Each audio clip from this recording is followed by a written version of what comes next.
How to make only your friends can see your followers on Facebook Lite. First thing, go to Facebook Lite and here you will find these three lines in the top corner. Click on it and go down until you find settings, and then go down again. Here you will find followers and public content, and now just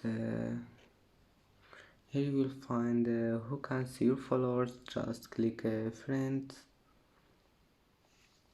and now go back, it will be saved, and it's easy of course.